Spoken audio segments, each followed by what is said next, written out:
These tips will help you get started with your GoPro 10, so let's get straight to it so you can get out there and start shooting. Charge your battery before you do anything else. The door can be a bit tricky to undo, but you basically just pull this bit down here quite hard, which releases the catch.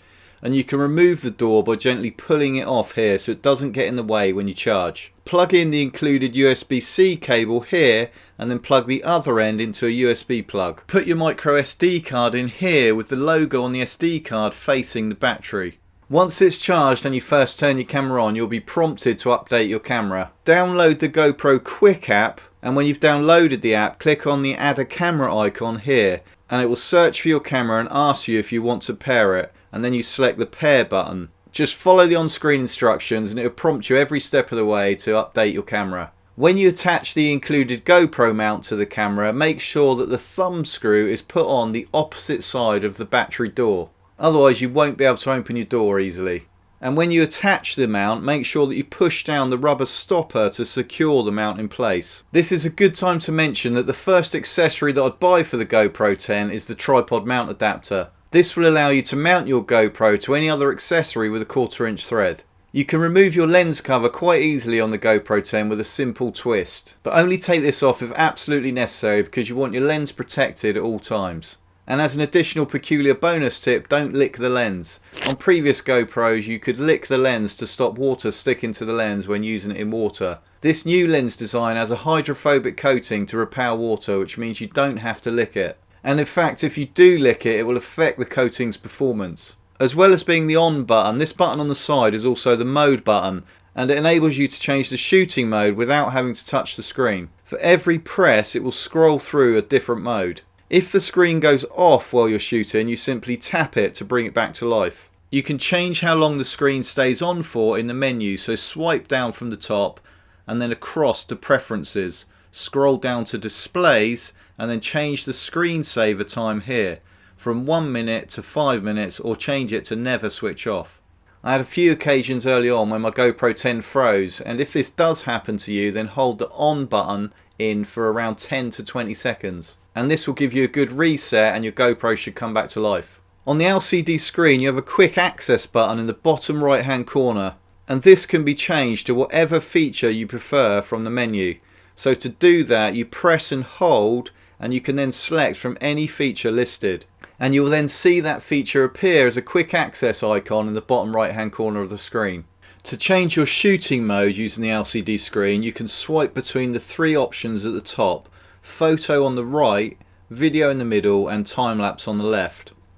Once you've selected a shooting mode, time-lapse for example, if you do a quick press on the mode at the bottom, it will bring up a number of different presets for that shooting mode. So for time-lapse we have time warp, time-lapse and night-lapse. You can then edit each preset by tapping the pencil icon and it opens up another menu. And you can also get quick access to this menu by long pressing your mode here and it will go straight to the extended menu. In video mode you can select your resolution here and you can edit these using the pencil icon we talked about a moment ago here. This brings up the extended menu for video, and from this menu tap the resolution and you can then change it from 1080, 2.7K, 4K or 5.3K. For every shooting mode there is a customizable preset, so once you've set them you can quickly come back to your favourite settings without having to keep switching and changing things in the menu.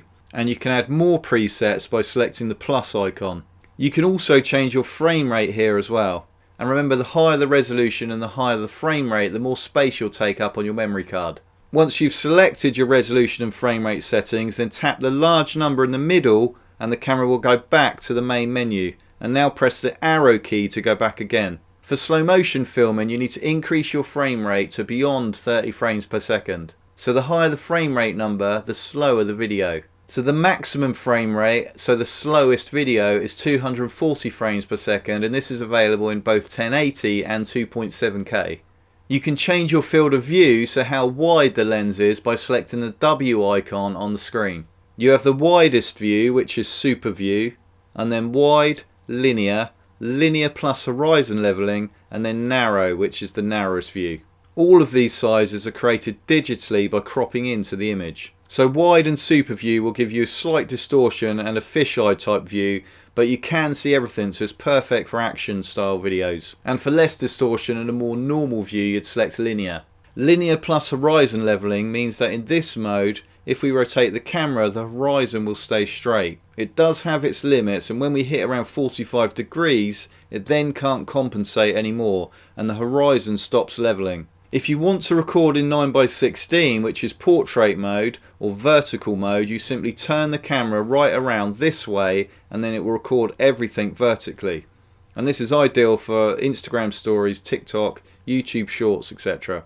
You can start a scheduled capture by pressing and holding here, and it brings up the menu you saw just a minute ago. When you select scheduled capture, it sets a time that you want your GoPro to start recording.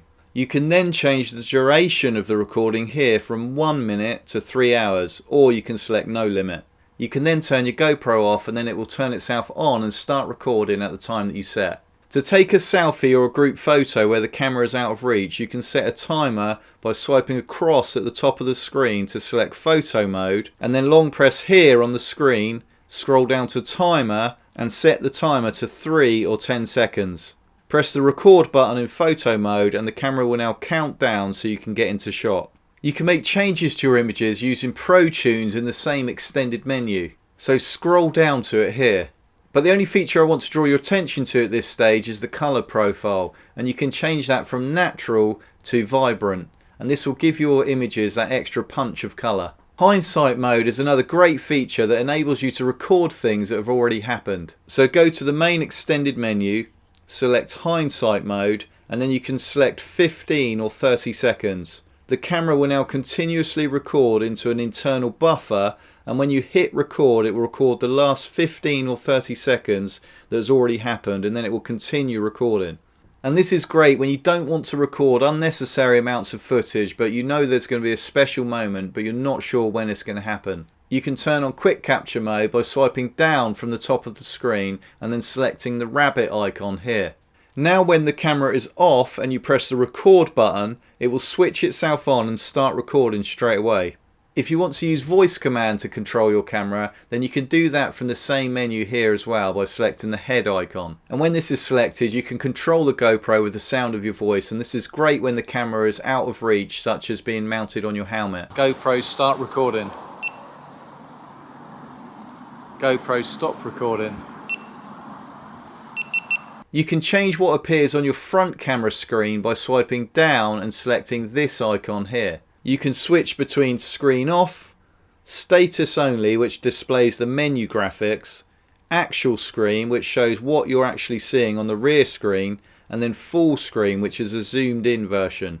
If you press the mode and then the record button, this brings up a quick access menu on the front screen of whichever shooting mode you're in. So if we're in video mode, you press the mode and record button, and then your video shooting mode presets come up, and then you can scroll through them using the mode button without having to turn the camera around. And then you can select your mode by pressing the record button. When you're using the app as a preview monitor and then you start recording, the picture will disappear on the app, so you won't be able to monitor it. Now this is normal at this stage, it isn't a fault, but hopefully this will be addressed in a future update. When you shoot a video, you can take a photo frame grab from that video at a resolution of up to 19.6 megapixels. And you can do that in the app by selecting this icon here. And the higher the frame rate you shoot in, the more choice of frames that you have to grab. To download your photos and videos direct to your phone, avoiding wireless, you can now plug in a cable directly to your phone via the GoPro Quick app. For iPhone, you'll need a Lightning to USB connector, and for Android, you'll need a USB-C to USB-C connector. To keep learning more about your GoPro 10, you'll want to watch this video next. My name's Rich, thanks for watching, and I'll see you in the next video.